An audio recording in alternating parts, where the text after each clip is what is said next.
Hi everyone, I'm Barnett. I'm a trainer and Pilates instructor here at Physical Equilibrium. Today's class is all about getting ready to lift or just getting ready to exercise in general. So we're going to go through some basic warm-up protocols to get your body ready to do intense exercise. We're going to go through core, hips, shoulders, which are just three main areas that you want to prime before you move. We're going to do some simple variations that you might be familiar with, but hopefully a couple of more interesting variations that you might not. Throw in a lot of options, modifications, so that hopefully there's something in this that works for anybody.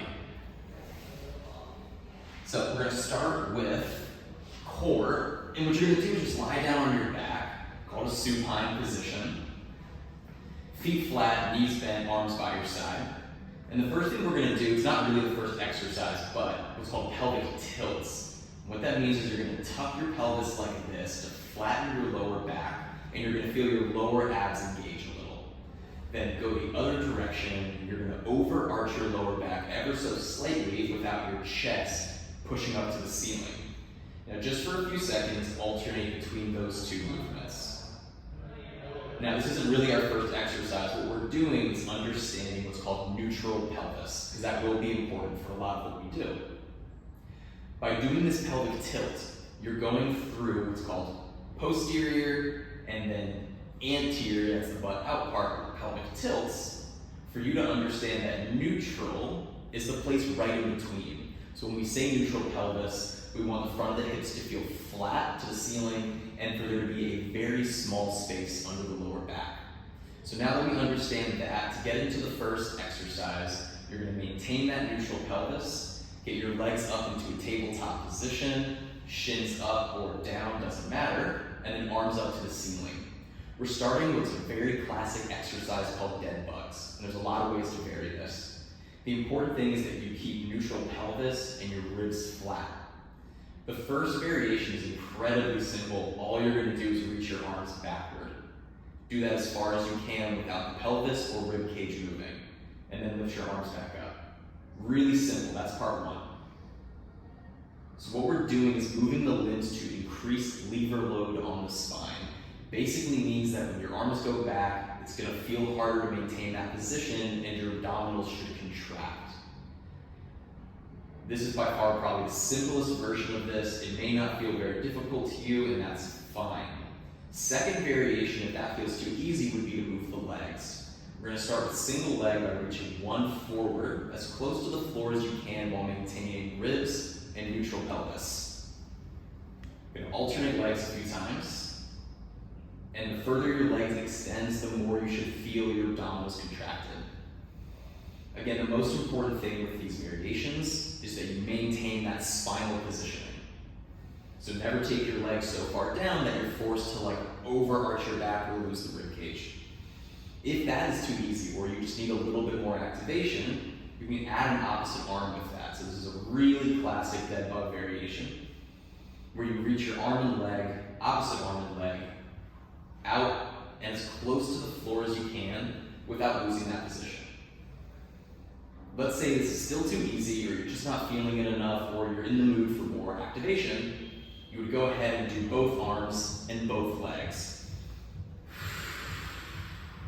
Make sure to exhale at the hardest part of the movement, which is going to be right there where your arms and legs are as far away from you as possible. So the main thing to look out for here, again, is that spinal position. If you lose it, right, if you can't maintain it, best thing to do, either just try a previous variation, or maybe don't take your arms and legs so close to the floor.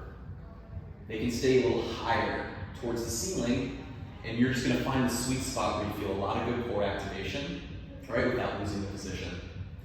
So, second exercise. Going to get the legs back in tabletop, and this one's a little different. There's going to be no movement, just tension and breath. Place your hands on your thighs, close up towards your knees. And all you're going to do is gently push your hands into your legs. It doesn't have to be that much tension. What you should feel pretty immediately is that your core muscles, particularly your abdominals, pretty automatically contract. So light tension, whatever creates that activation. And then once you've got it, all you're going to do is breathe deeply. In through the nose and most importantly, out of your mouth with pursed lips, kind of like you're inflating a balloon.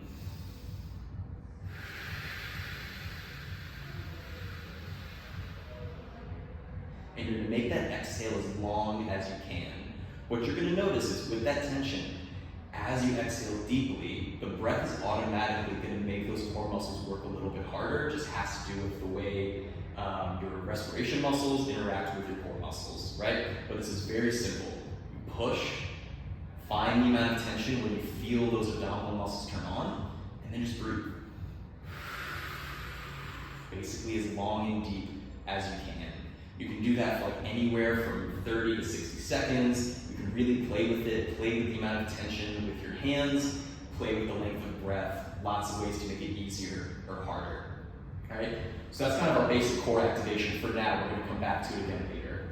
Next up, we're going to talk hips. Okay? Mostly glutes. There's a lot of muscles around the hips, but we're mostly going to be concerned with glutes. So start with your feet flat, arms by your side, and the first thing is a basic bridge. Do your bridge, just lift your hips up in the air, try to get a straight line from your shoulders to your knees, and make sure that your glutes, aka your butt, is the hardest thing working. That's where you want to feel most of your tension and most of your support. From this position, you have a few options. You can just hold and breathe, that's always a good option. Or you can lower down, keeping that neutral pelvis, tap the floor, and lift. This is your most basic bridge variation. You're never going to go wrong with it. But if, for instance, this feels a little too easy for you, and again, no equipment, what do you do to make it harder? The first thing we're going to do is change the base of support. So this is going to get a little trickier pretty quickly. Arms by your side. Now I'm going to encourage you to really press your arms into the ground for extra support, because we're going to be lifting a leg off the ground.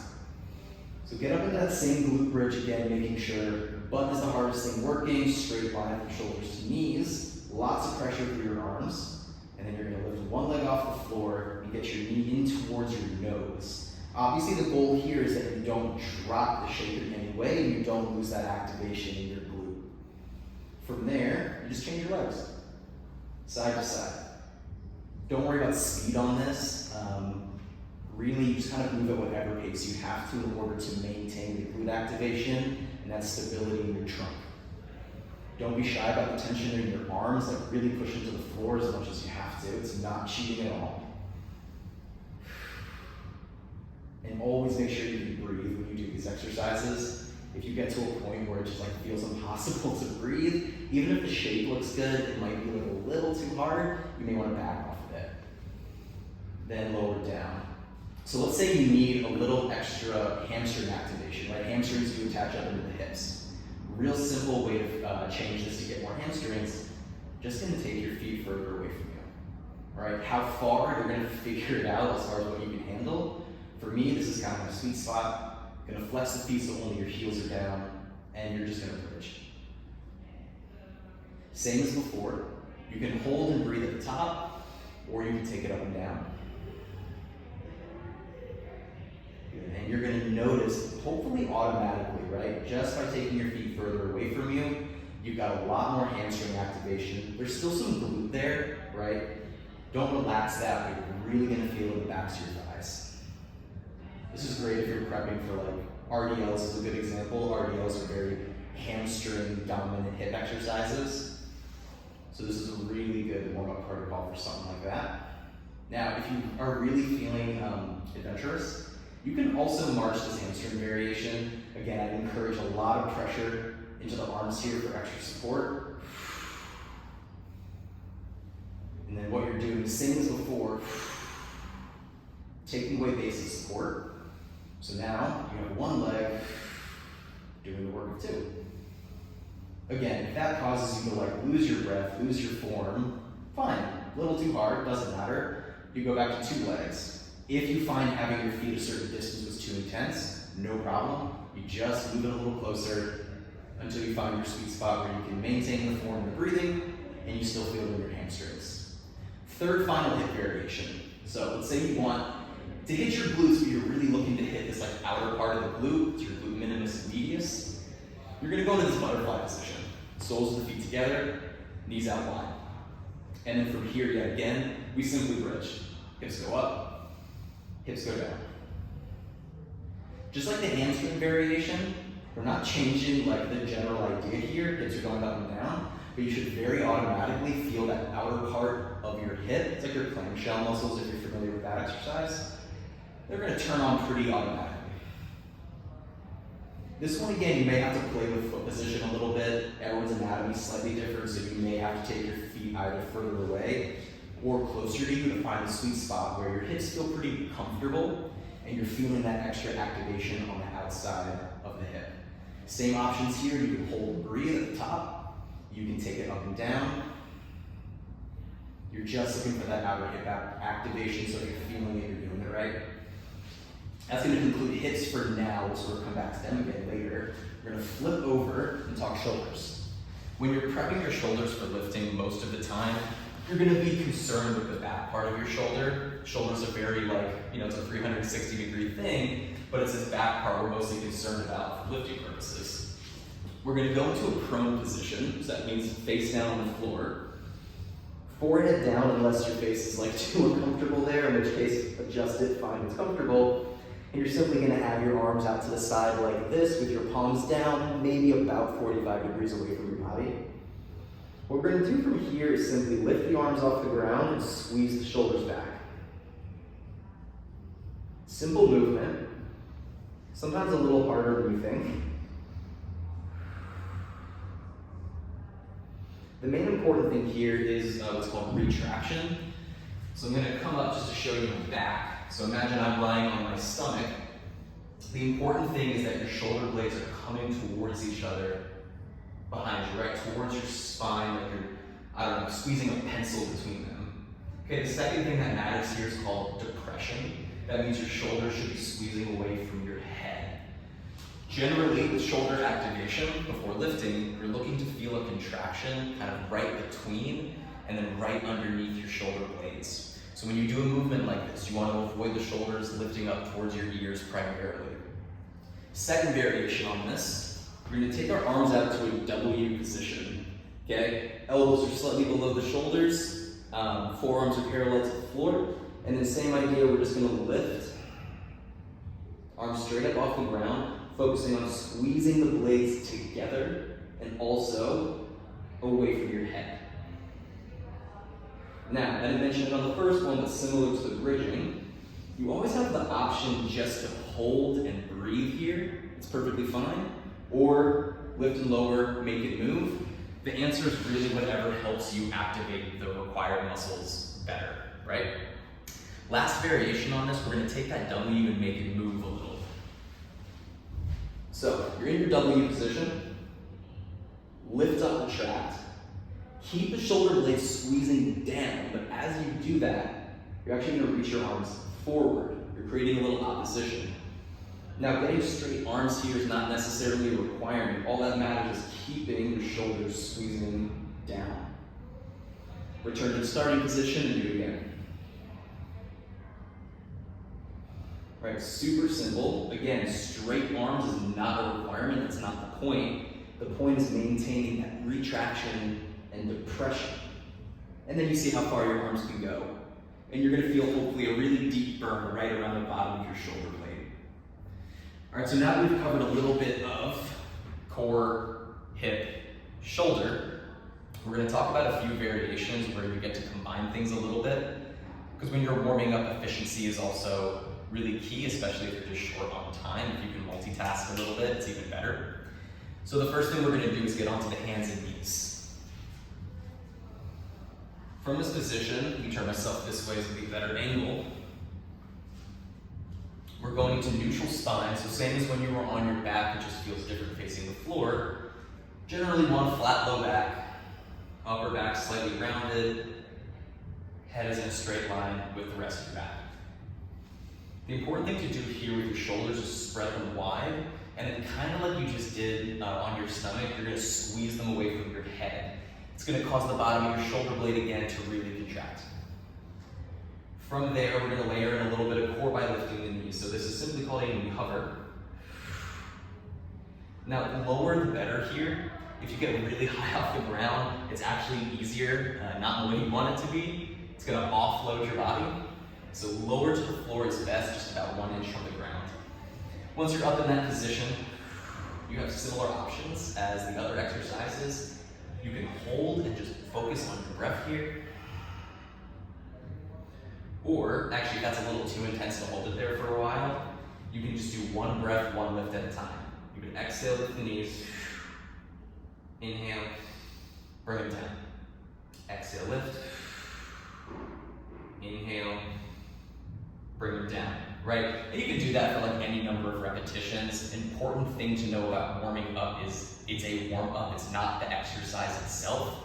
The point is not to exhaust yourself doing these exercises. You want to keep a lot of gas in the tank to hopefully exhaust yourself in whatever your primary lifts or exercises are in your workout.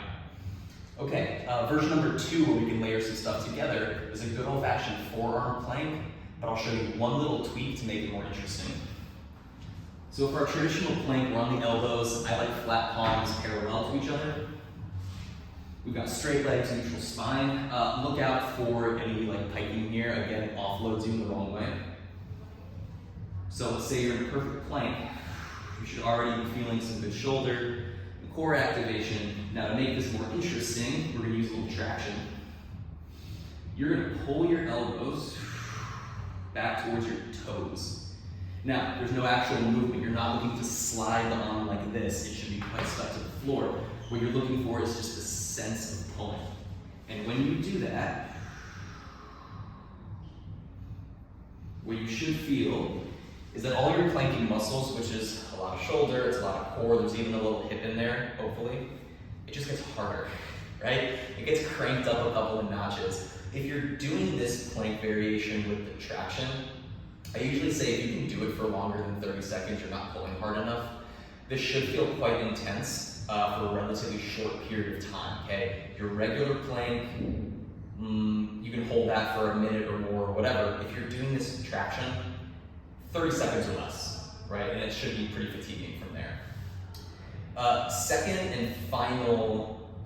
and final plank variation, although this one has extra options, is basically a side plank variation.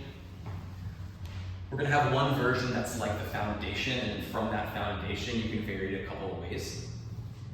We've got elbow right under the shoulder, knees stacked, and you've got a little bit of an angle here, a little break in the hip. Other arm's gonna reach out like this, with the palm forward. I like to make a fist and kind of punch it away from my head. And then you're gonna lift your hips up and press them forward like this, okay? Think back to the bridge. You're creating a straight line from your head to your knees with the hips and waist lifted, okay? Now, if you're set up correctly, you get up into this position, you should automatically feel some good shoulder activation, okay? You should be squeezing that away from your head, obliques, and then even your hips. So we're getting a lot of good multitasking, right? Extra important here, just to note, the hips need to be pressing forward in order to get that hip activation, okay? It's not gonna kill you if you don't. Way more effective though if you press the hips through. You'll feel a little glute, especially whatever your bottom side hip is, you're gonna feel that working a lot harder. So let's say you get into that position, everything is perfect, and it feels a little too easy, fine. Option number 1 is you simply lift up your top leg. Now you're putting more load on the bottom hip. You're getting a little bit on the top one as well, so if you remember those side hip muscles we were talking about before, those are now gonna get a little more activated in addition to the shoulder and the waist. And then finally, if that's just like still not doing it for you, you want a little extra fun, all you gotta do is straighten your legs out, get yourself into a more traditional side plank position, hips go up and press forward, and then if you want to, the top leg can lift up. And breathe. Just like a lot of the other exercises, with those plank variations, especially those side plank ones, you can just hold and breathe if that does it for you. If it's too intense to hold it there for a period of time, you can, like the knee hover, just do like one breath, one lift. Exhale, hit the position, inhale, bring it down, right? There are very few wrong answers here. The right answer is just whatever helps you feel the requisite muscles with, and this kind of goes for anything, but no joint pain, no discomfort beyond just like the effort of muscles working, right? No pinching, anything like that. So if you can check those boxes, then you simply go with the variation that works best to engage those muscles. I hope this was informative. All right. I hope this helps you with your next workout, whatever it is. If you're short of equipment, play around with these options. See what works best for you. Again, there's very few wrong answers. You just figure out what works best for you.